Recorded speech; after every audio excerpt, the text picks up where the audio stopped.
Inna lillahi wa inna ilayhi. The first ayah, we should know it. Aywa. Iqra, na'am. And the last ayah, that was revealed.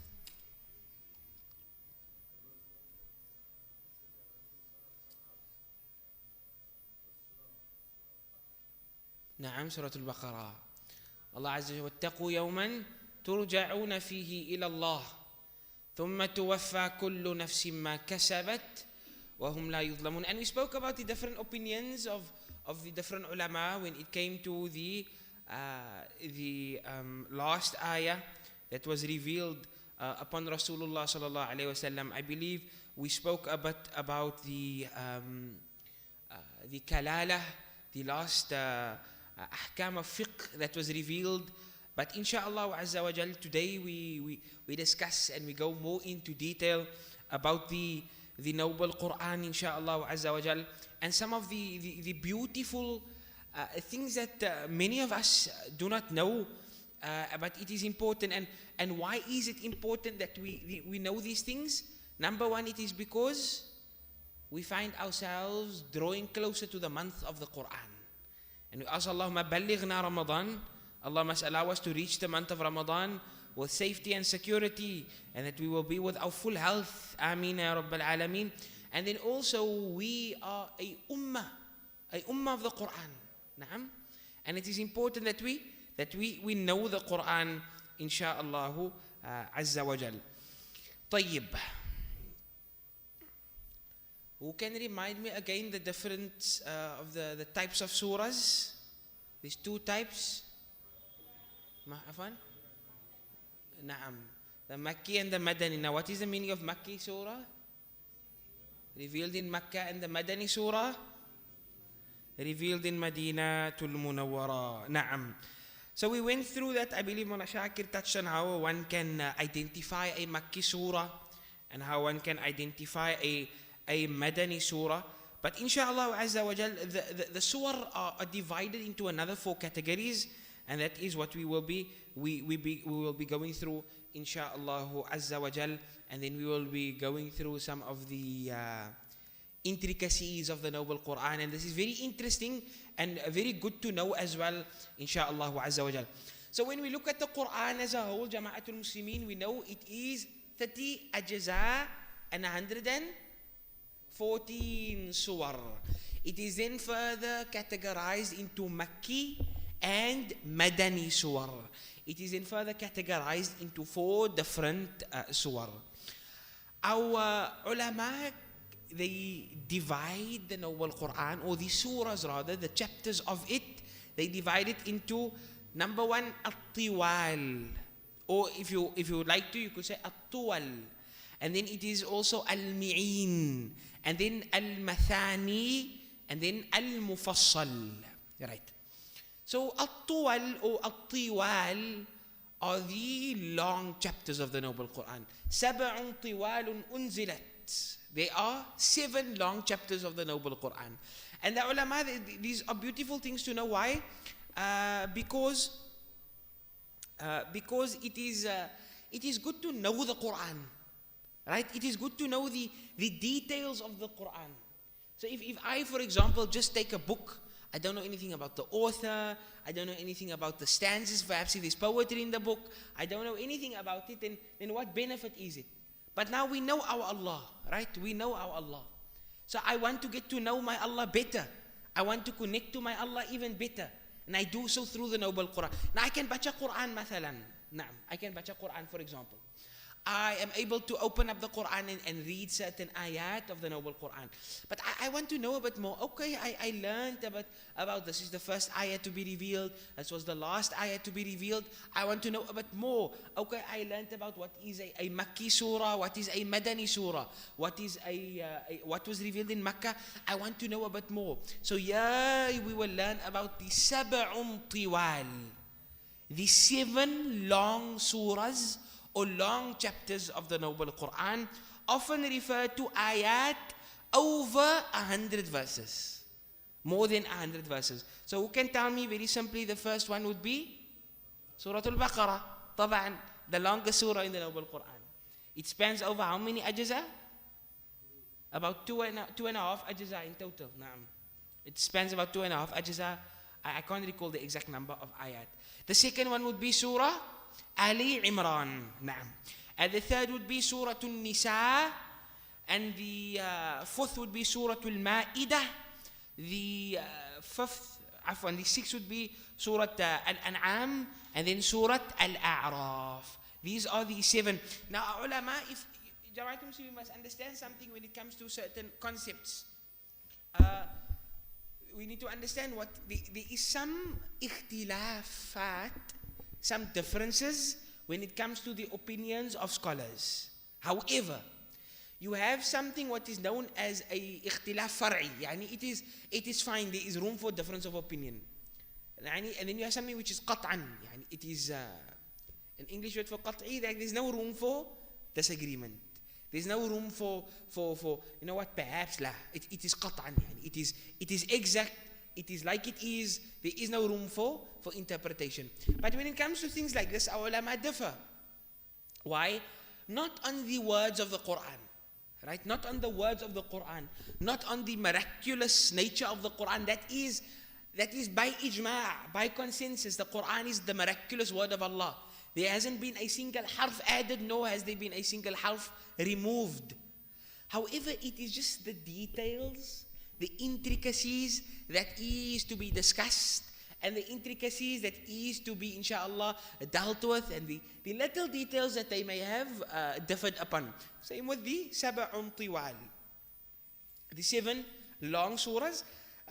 Some of the ulama would mention Surah Yunus being part of it, which would then make it 8.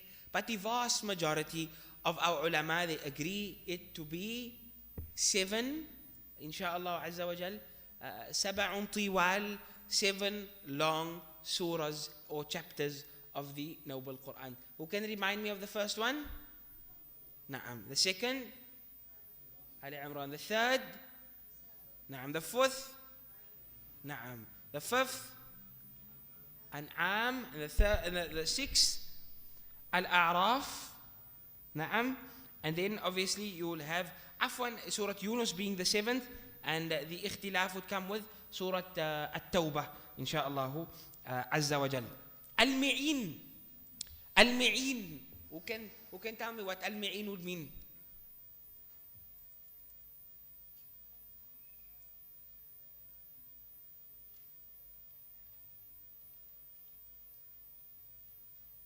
Who knows what is the meaning of mi'ah? 100. So mi'in coming from the word mi'ah. It comes from the word Jazakallah khair. طيب, the mi'in, these chapters, they come after the 7 long chapters of the Quran. And up until the end of Surah As-Sajdah, Surah As-Sajdah. And these chapters are often referred to those ayat that are about approximately 100 ayahs. Remember, the 7 long chapters are longer than 100 ayahs. But the mi'in are those chapters that are approximately 100, not 100 exact, but approximately close to number 100, just above 100, inshallah ta'ala. That is al-mi'in. Then the third category is al-mathani. Al-mathani. طيب. These are the chapters that begin from Surah Al-Ahzab and end either at Surah Qaf or Al-Hujurat. Al-Qaf or Hujurat. Remember that, because it will be, inshallah, we will discuss it now in the next category of surah. The ulama, they differ upon the reasoning to why it is named Al-Mathani. Al-Mathani. Who can tell me there's a surah in the Quran, one surah that is also referred to as Al-Mathani? Surah Al-Fatiha. Na'am. وَلَقَدْ آتَيْنَاكَ سَبْعًا مِنَ الْمَثَانِي وَالْقُرْآنَ الْعَظِيمِ. Allah subhanahu wa ta'ala mentions it, right?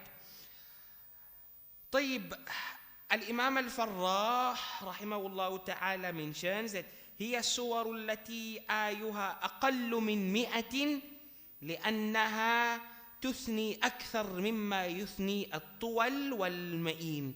That these chapters have less than 100 verses, right? They have less than 100 verses, and they are often more repeated than the tuwal or the tiwal, the longer chapters, and the mi'in, inshallah. Hence why they call it al-mathani. So it is very simple, inshallah. It may sound confusing, the names and the different opinions, but to put it very simply, it is, for example, al-tuwal, coming from the tul, which is long, then you know that is 7. Al-mi'in, you just remember the word mi'ah. Those are the chapters that contain about 100 ayat approximately. And then you have al-mathani, which are those that have less than 100. And then you have the last one, which is al-mufassal. Al-mufassal. Our ulama speak about the mufassal. So these are the ayat from Al-Imam al-Nawawi rahimahullah ta'ala mentions from Surah Al-Hujurat down till Nas. Al-Imam al-Zarakhsi, he mentions it from Surah Qaf until Surah Al-Nas. Now ulama, they divide it as well. Into 3 categories. They divide it into 3 categories as well. Al-Mufassal al-Tiwal, that is longer, the longer surahs, right? And then Al-Awsat, the like medium length surahs. And then you have Al-Qisar, which are the shorter length surah. Al-Tiwal, they would say it is from Al-Hujurat or Qaf, whichever opinion you take. We take the opinion of Al-Imam al-Nawawi rahimahullah ta'ala, which is on Al-Hujurat, up until Surah Al-Naba. Surah Al-Naba is Amma Yatasa'alun. And then they say Al-Awsat, the middle length surah is from Surah Al-Naba, from Amma Yatasa'alun up until Surah Al-Duha. Up until Surah Al-Duha. And then the Qisar, the shorter surah of the Mufassal is from Duha till Nas. And now isn't it beautiful that we know this, because we often bacha from Surah Al-Duha until Nas. And now you can say, now we are reciting from the Surah Al-Mufassal Al-Qisar. And it's very beautiful. Sometimes we don't really realize the detail of the Quran. Sometimes we don't realize the detail of the Quran. I give you an example. I recently wrote an exam on tafsir.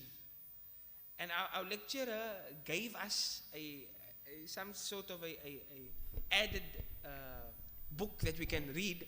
And the kitab is probably about 300 odd pages just on Bismillah ar-Rahman ar-Rahim. Just on Bismillah ar-Rahman ar-Rahim. It's beautiful, right? So now when somebody is reciting Bismillah ar-Rahman ar-Rahim, Alif Lam Mim, then you must know that jai baca a long surah. And from Minat Tuwal.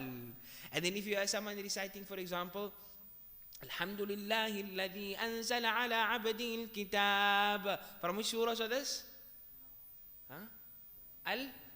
Al-Mathani. Naam. And then for example, you hear someone reciting Qaf. These are from Afwan, the second one was the Mi'in. This one Qaf is from Qaf Al-Mathani. But remember, difference of opinion. So they could either be part of Al-Mi'in or part of Al-Mathani. And the last one, if you have someone reciting Qul A'udhu bi Rabbin Nas, is reciting from Al-Mufassal. Na'am. Now Al-Mufassal is divided into 3 categories. Number 1 is, you don't need to say the Arabic. Na'am, the longer ones. And then you have the middle and the short. Tamam. So remember again, number 1 is At-Tiwal or At-Tuwal. Either or is correct, inshallah. Number 2 is Al-Mi'in. Right? Number 3 is Al-Mathani. And number 4 is Al-Mufassal. And then Mufassal is divided into 3. Al-Mufassal Al-Tiwal, Al-Mufassal Al-Awsat, and Al-Mufassal Al-Qisar. Insha'Allah Azza wa Jal. Understood? Naam. طيب. Who can tell me the meaning of Al-Mathani? Allah, Allah, Allah. Al-Mathani?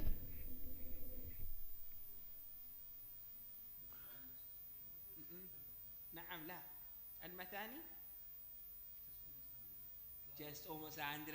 Beautiful. Just under 100. Right? Al-Tiwal. And how many surahs are they? 7. And then Al-Mathani. Did I mention Al-Mathani? Sorry. Al-Mi'in. Al-Mi'in. They about 100 approximately. And then the last one, Al-Mufassal. The shorter ones. And from where does Al-Mufassal begin? No. Surat?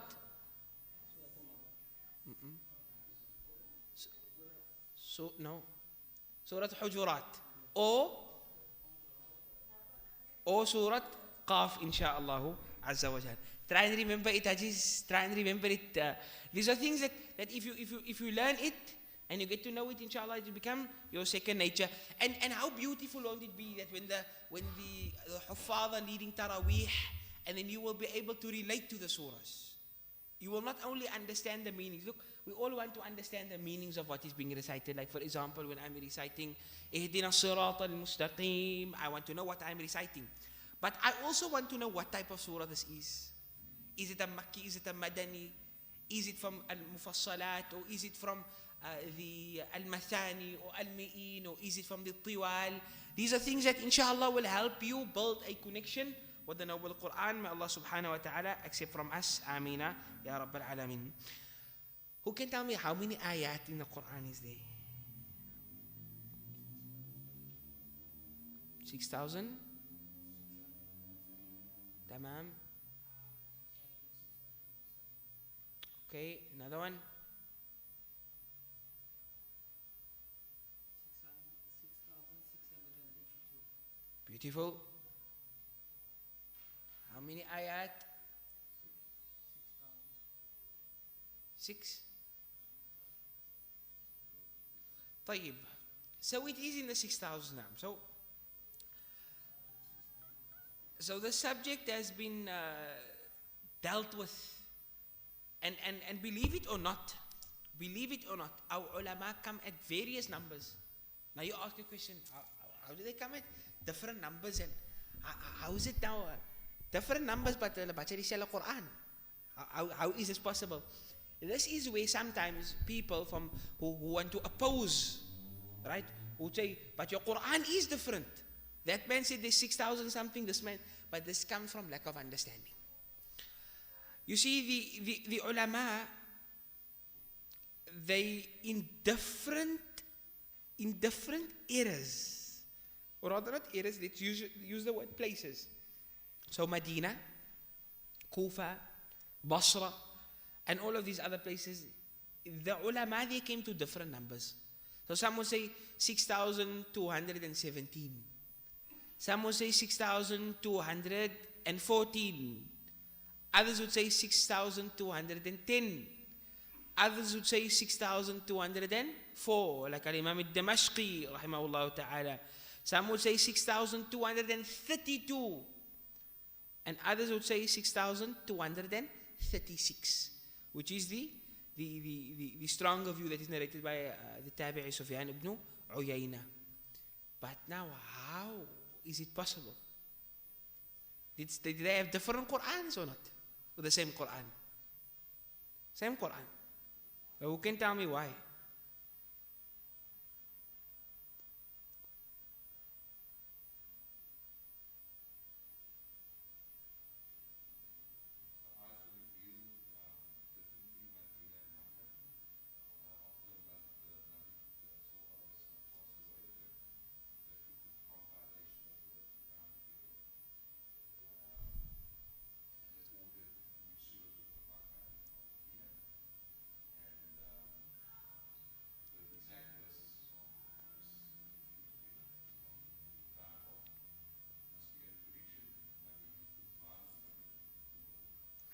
Beautiful. Any other reasons? Why they have came to different numbers?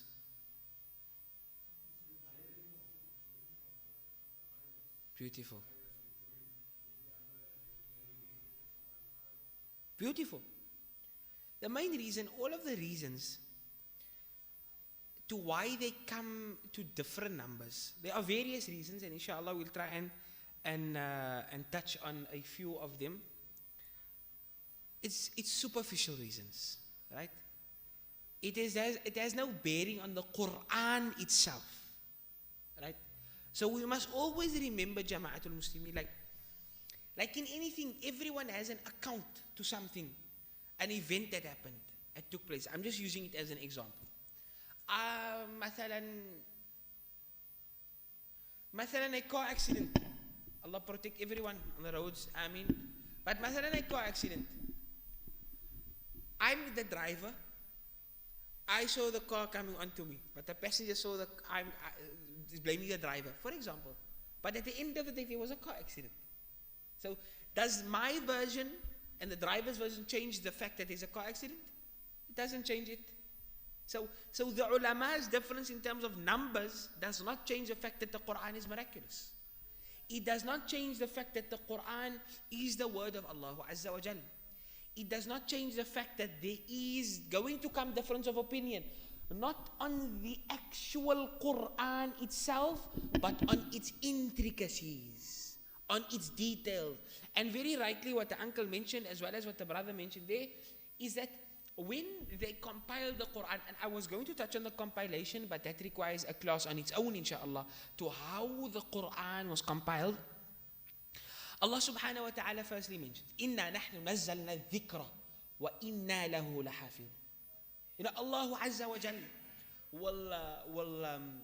has revealed the Quran, and Allah will protect it. And today I wrote an examination on Islamic judiciary, and my lecturer asked me a question, Ayu tashri'un a'am? Which legislation is more general? The legislation of the Yahud or the legislation of Islam? It's a trick question. It sounds simple to answer, but it's a question that really gets your brain thinking. And my answer was, which I believe was correct, Islam is a more general tashri'. And you ask yourself, how is it a general way? It's restricted of the Muslim? No. Islam is, for example, we look at the Jews and we look at the Christians. How many copies of the Bible is there, for example? Exactly, over the years. The Torah, for example, it was changed. But the legislation of the Quran, يُصْلِحُ لِكُلِّ زَمَانٍ وَمَكَانٍ. That the legislation, and I'm just using this as an example, the legislation of the Quran, it is perfectly intact for every place and space and time. It does not change with time, nor does it change with the place. However, our deen is again so comprehensive that dependent on your place that you are staying, there are certain rulings that will apply to you that won't apply to someone else. If for example, if we want to go into detail, and sometimes you think that these stuff are just ordinary stuff. Okay, there's 6,000 and something ayat of the Quran, but these things actually play a great role in the bigger picture of our learning and our growth in terms of our Islamic knowledge. Simplest this year, for example, if you look at Cape Town, right? If you look at Cape Town is a Muslim minority. A Muslim minority. And sometimes there are certain things, for example, I'm going to use a very controversial thing now, insurance. Face value is insurance, halal or haram? It's haram. Face value is haram. There's riba attached. But can you buy a car without insurance today, unless you're going to buy by someone? But if you can't buy a car without insurance. Unless it's a back door. I believe there's a lot of black doors in Cape Town. For example, the buying of a house. Can you do such without insurance? Can you buy a house in today's day and age? Unless you, mashallah, Allah bless you with a lot of wealth, you're laying on 3-4 million rands. Right? Unless you're going to buy it cash. Is it possible? Not in today's day and age. So now what do we do? How do we take one thing of, for example, now you look at, I'm just, on a broad spectrum, we're looking at two responsibilities. For example, you're going to get married. What is of your responsibility to put your house, your wife, a roof over her head? And the fact of there's riba attached. I'm not giving a fatwa to say it's permissible or not permissible. I'm just explaining, inshallah. That is where our deen is so comprehensive. We have something known as maqasid sharia. The maqasid directly translate to the reasonings and the goals of sharia. It is kulliyatul khams. There is 5 categories. Hifdul deen, protection of your deen. Hifdul nafs, the protection of yourself. Hifdul mal, the protection of your money. Hifdul aql, the protection of your brain. And hifdul nasl, protection of your lineage. So now you ask the question. The Quran has not been changed for how many thousands of years? But yet its legislation still works for the 21st century. How is that possible? Because it is indeed the divine word of Allah Azza wa Jalla. And so when it comes to things like this,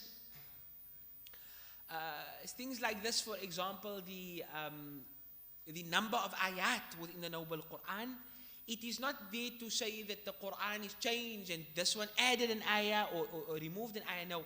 But it's simple linguistics. Simple linguistics. Obviously, in the time of the compilation, some said that, okay, this 2 ayat is actually 1 ayah. So ulama say, okay, we count that as 1 ayah. Others would say, for example, you open up the Quran and you see certain places where it's lazim al-wuquf, you must stop, or you're allowed to go through. You see like a ta and a ayn and the different signs. Some said, okay, that stop there indicates that it's an ayah. And others say, no, it's a stop you can go through. It's not an ayah. Hence why the increase in number, insha'Allah, azza wa jal. Allah subhanahu wa ta'ala grant us an understanding. Any questions? We understand these concepts? Ameen ya Rabbal Alameen. Tayyib.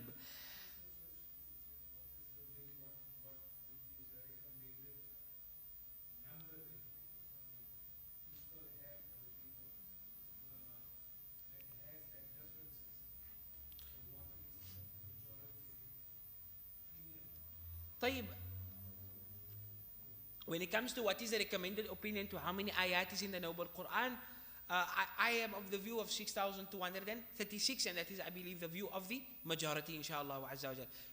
Growing up, we've heard the Quran has 6,666 ayat. Naam, we heard that. But the Quran is not. In actual fact, I believe none of the opinions goes over 6,230 odd. Inshallah ta'ala, but majority of our scholars believe it to be 6,236 ayat, inshallah azza wa jal. If you want to take a different opinion, and you see these matters, again, sorry to just dive, or rather digress of the subject, but matters like this, for example, when one is given a choice and selecting, it is not like a mas'ala of fiqh, for example. Like for a mas'ala of fiqh, if you're Shafi'i, you can't now say, Hanafi. How can you be Hanafi today, for example? Right? More as a Maliki. Maybe you're a Maliki, but I don't know what a Maliki. Right? For example, then the next day said more as a Shia. Right? These things are different. You must remember what is for example, a fiqh mas'ala. There is no one that can have an opinion. Choose, I'm going to choose this one's opinion and that one's opinion. That is from the job of the ulama, right? But as lay people, we see what the ulama present us, and what we learn is that is what we take. Why? Because it requires someone who makes ijtihad, who is able to deduce rulings, who is able to see, okay, for example, Imam al-Nawawi was correct and Imam al-Ramli was not.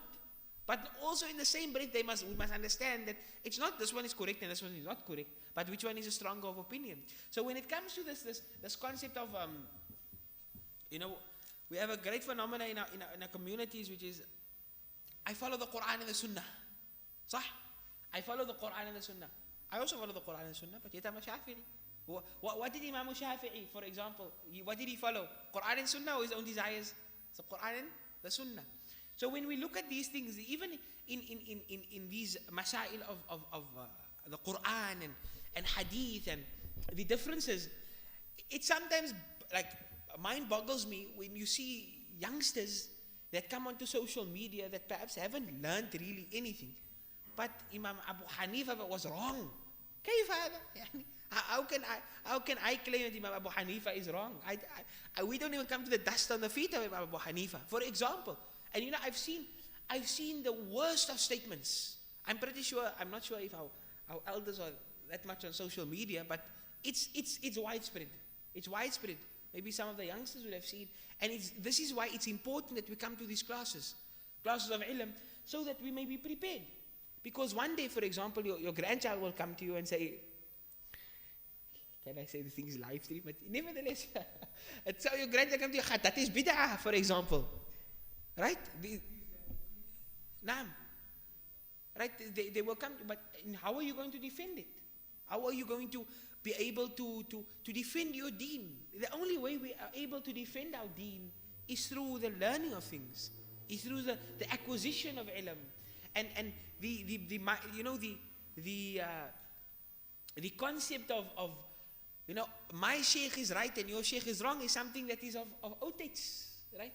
That's why even the mas'ala, and I'm sorry to bring it up now, it's not yet la barang, but I'm going to say it because the haqq is the haqq at the end of the day. The mas'ala of the moon, right? The mas'ala of the moon, and I'm going to use it, why? Because it splits up our communities. The mas'ala of the moon, whether am I following with Makkah or am I following the moon? Khalas, you want to have with Makkah, by all means.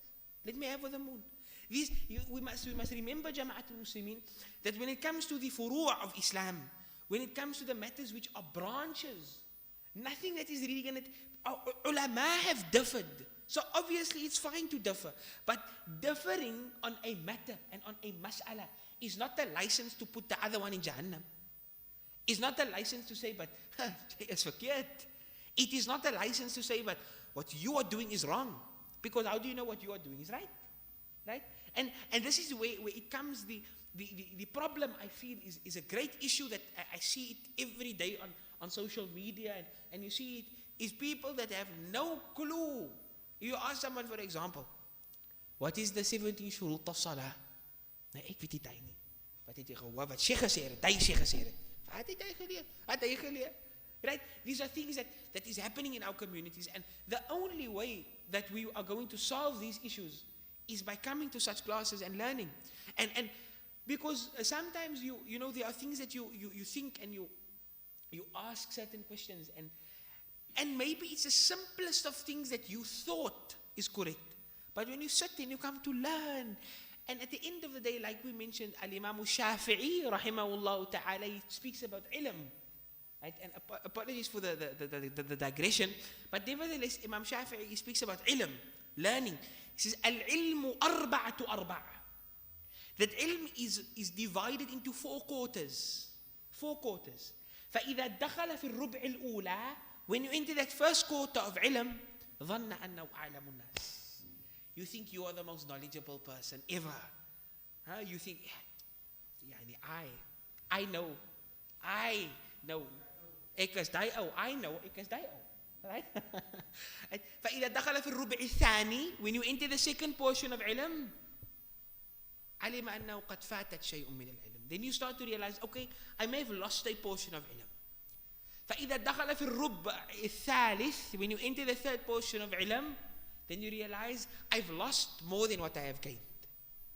فإذا دخل في الربع الرابع, when you enter into the last quarter, the 4th quarter, you believe that you are ajalun nas, you are the most ignorant of people, when you actually know and you are able to say, I know something of this deen. May Allah Azza wa Jal grant us the understanding.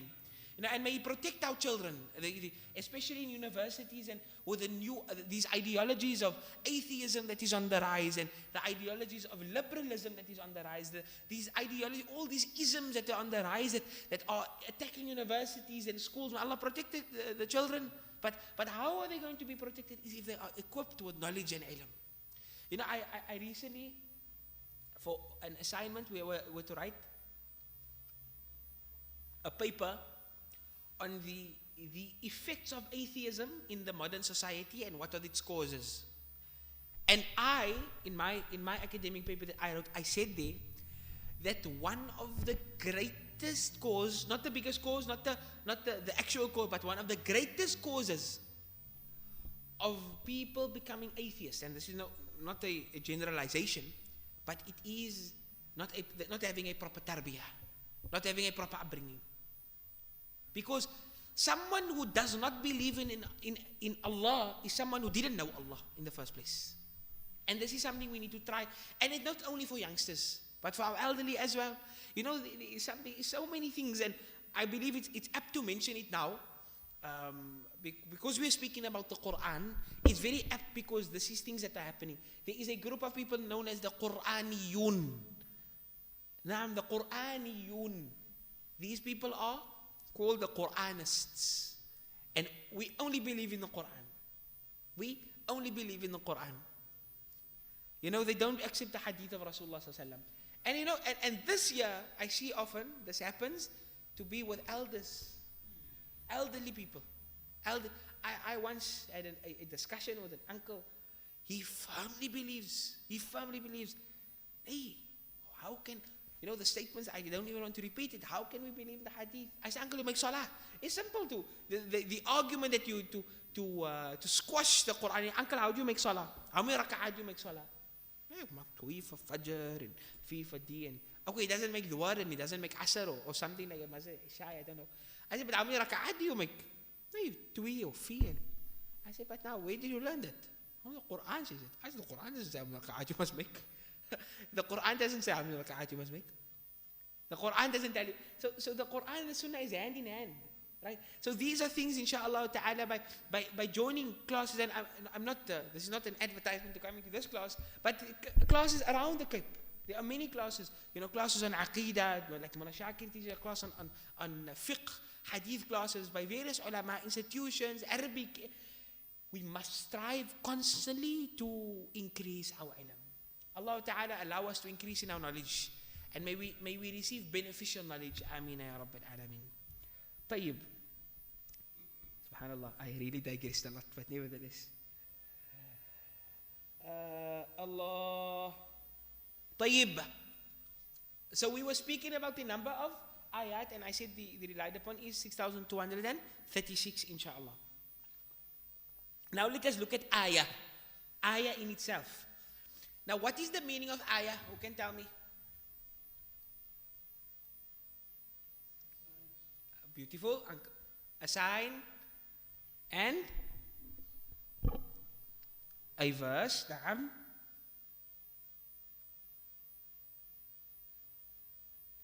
Another one.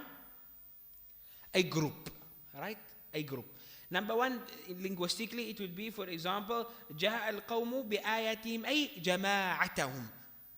That people came in their groups. So number one, the meaning of ayah is a group. Number two, it is a sign. Right? Inna ayata mulki. Allah mentions in the Quran, indeed a sign of His kingdom or kingship. Ayata mulki. But when we look in terms and context of the noble Quran, it is a verse. So an ayah, one verse, many ayat, many verses, inshaAllah azza wa jal. I believe Imam Shatibi, rahimahullah ta'ala, he mentions, he speaks about this, the meaning of wal ayatu min ma'na al jama'atu aw min al alama. That indeed the meaning of ayah would be a group or a sign, inshaAllah azza wa jal. طيب. نعم. لا إله إلا الله. What is the benefit of knowing these things? What are the fawaid of knowing the number of ayat and knowing what is the meaning of an ayah, knowing what is the different types of ayat? Who can tell me what is the benefit of knowing these things? What time is Isha? Half past 10.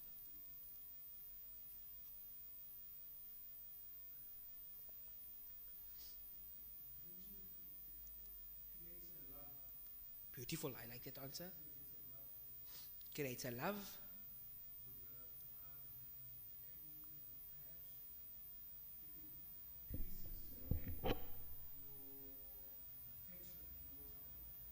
نعم. أحسنتم. Anyone else? Some of the chairmen or the wallman?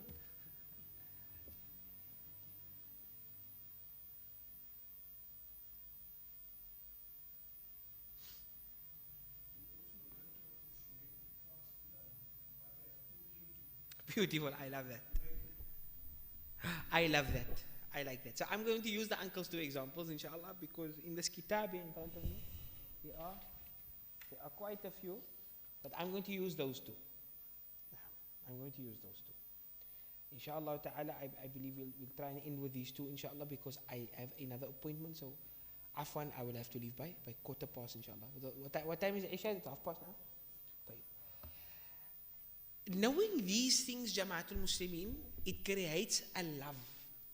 It creates a love for the Quran, paired up with an appreciation. Paired up with an appreciation.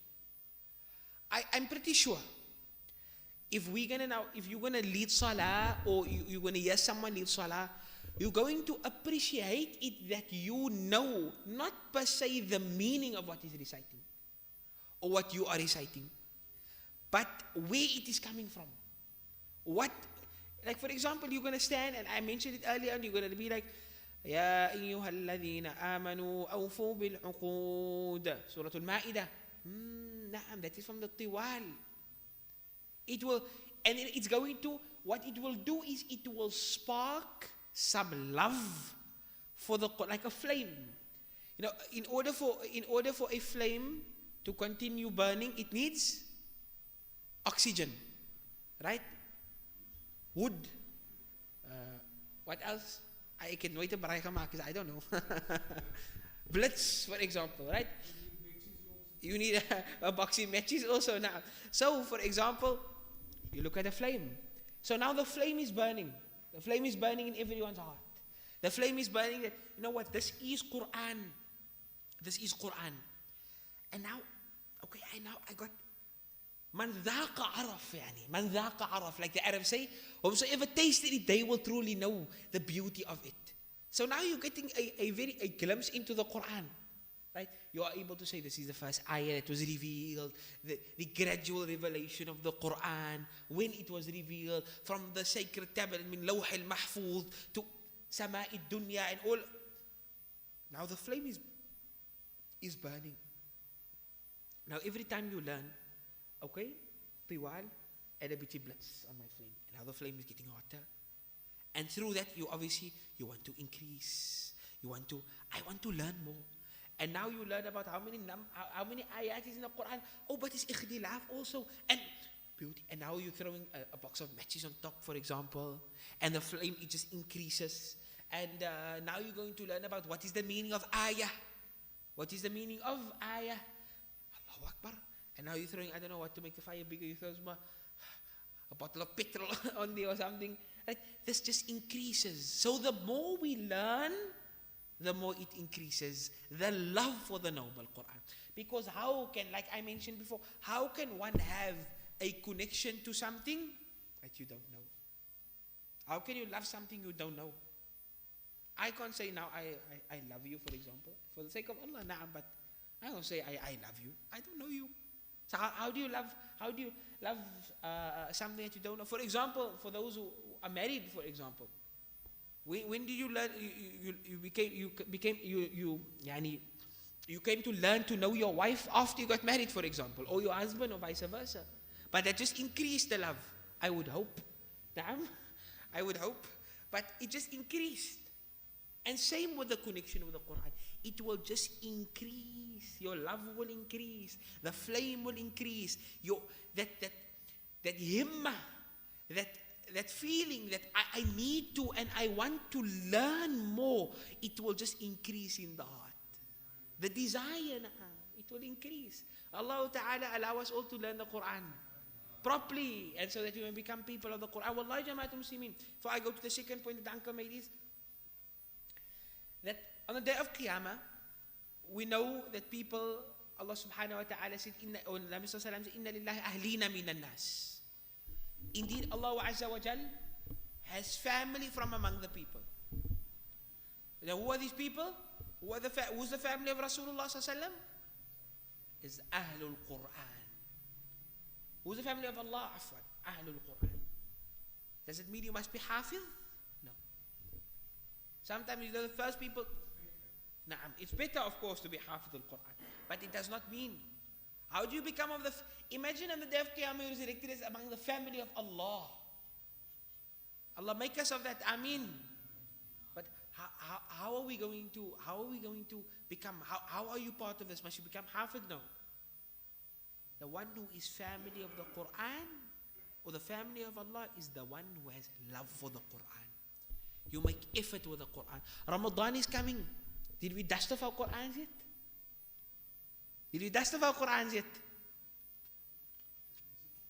A bitchy. And this is something, inshallah, should be our niyyah. This should be our niyyah that we are going to change it, inshallah. We are going to change our mindsets to that.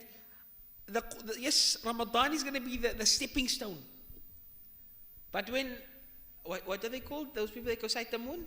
The man-kakers. When they sight the moon for Shawwal, I'm not going to pack my Quran away, say Ameen. I'm going to continuously have a connection with the Noble Quran. The other thing the uncle mentioned is it gives you an appreciation for the ulama that came before. And this is very true. And I'm going to close my kitab because I like this topic. I like this topic. Allah, Allah, Allah. May Allah make us people of the Quran. Allah grant us love for the Quran. An appreciation for the ulama. You know, sometimes, and very often, we do not realize the effort, and I'm talking specifically of the Quranic scholars that we have locally, and those who have passed on, we don't realize the effort that they've put in.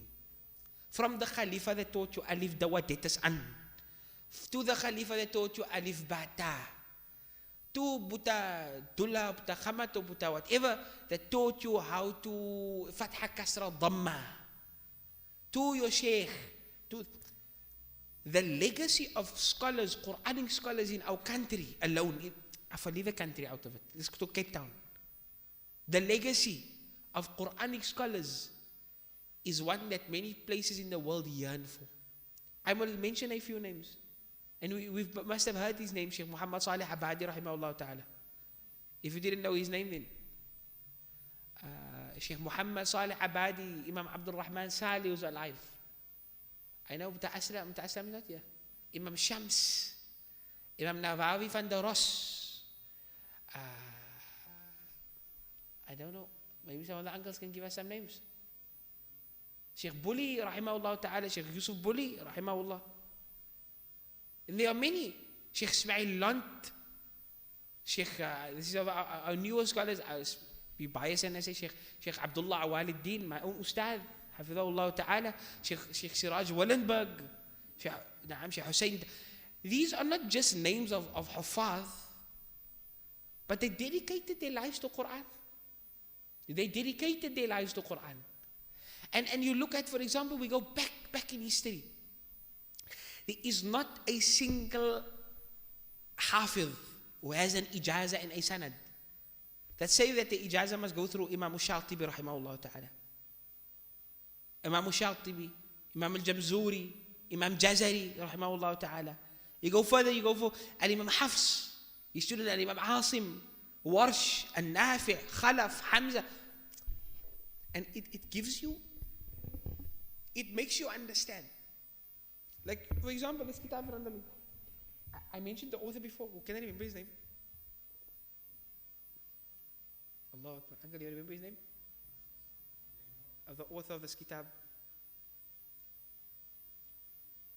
Sheikh Muhammad Ali As-Sabuni, for example. Laatst jaar? Ja, salam. Festive het alles weggevat. Allahu Akbar.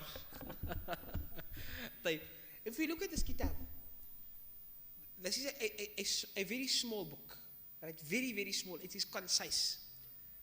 But I don't want to speak about what is in here. I want to speak about the legacy of this book. This was not my book. Though we study this book, this was not mine. This belonged to my grandmother's brother, rahimahullah ta'ala, Sheikh Rafiq Naqaddin. And he studied this book in the 1970s in Madinatul Munawwara. The beauty of this is the Quran is not just the legacy of scholars, but the Quran is the legacy of Allah. The Quran is the legacy of Allah. Now imagine you passing on it to your children, your grandchildren. And our legacy is legacy of Quran. I mean, you look at how the Quran, I often get mesmerized at the students that learn the qira'at. The qira'at, for example, we spoke about it briefly now. The qira'at, was die ook laas, ja? Just to briefly touch on the qira'at, we spoke about it, the different modes of recitation, right? So, for example, Maliki Yawmiddin, اهدنا الصراط المستقيم صراط الذين أنعمت عليهم صراط الذين أنعمت عليهم. These are modes of recitation, and I'm mesmerized at the students that recite and that learn the ashara qira'at or the sab'a qira'at, because it takes a lot of effort. And you see youngsters, young children memorize. I use the example of a young man. I think he's 19. He's 19 or 18. He's blind. He's from Egypt. I can't recall his name. Is Ahmad something. He's Mujaz. He's got the license in the Ashara Qira'at. Sughran Kubra. He's blind, remember this. He was the youngest ever to be honored to lead Salatul Tarawih in the Jami'atul Azhar, in the Azhar Grand Mosque in Egypt. Youngsters. There's a young man that I've been following and watching. He's young, he's 12 years old, but he recites like one of the greatest qurra that you have. And I want to play just a small clip just so that we can understand the level of his recitation. I think he is 10 or 11. And he's currently, it's a competition in Egypt that they're selecting the greatest of the new youngsters or newer qaris and so on. But I just want us to listen. This is legacy.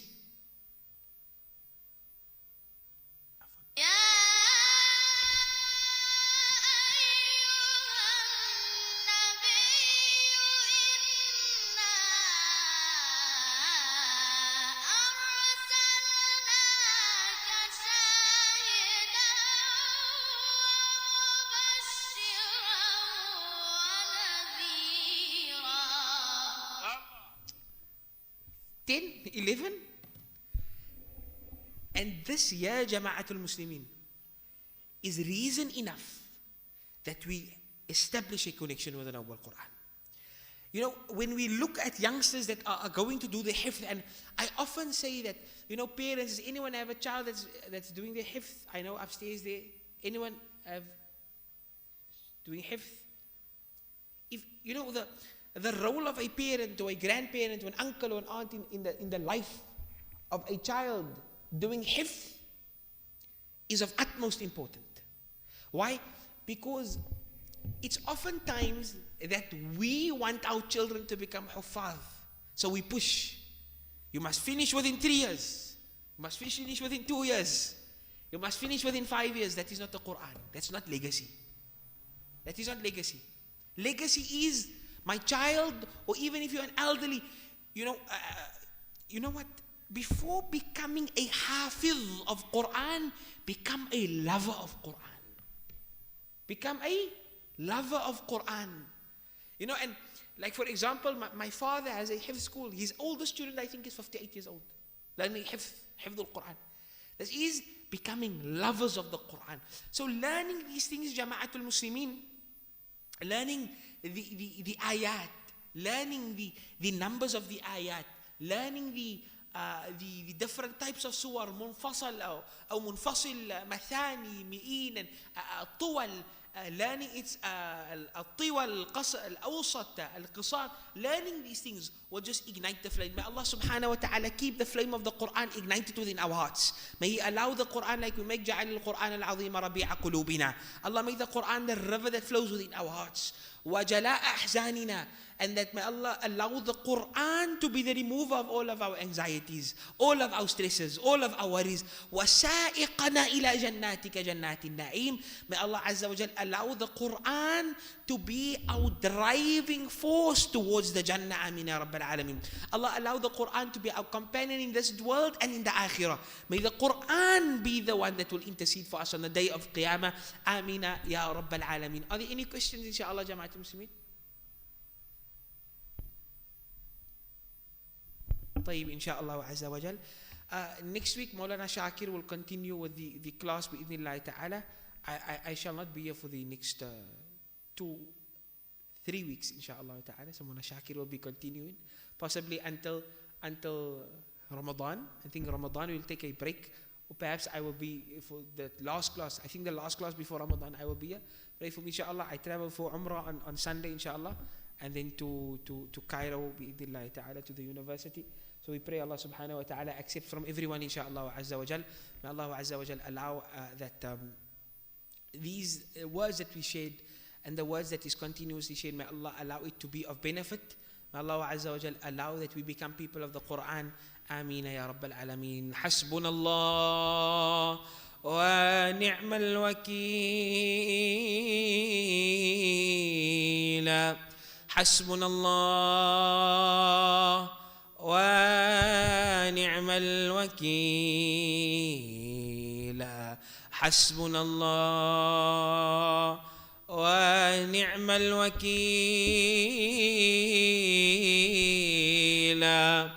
حسبنا الله ونعم الوكيل. ربنا تقبل منا إنك أنت السميع العليم، وتب علينا واغفر لنا إنك أنت التواب الرحيم، واهدنا ووفقنا إلى الحق وإلى طريق مستقيم. سبحان ربك رب العزة عما يصفون، وسلام على المرسلين، والحمد لله رب العالمين.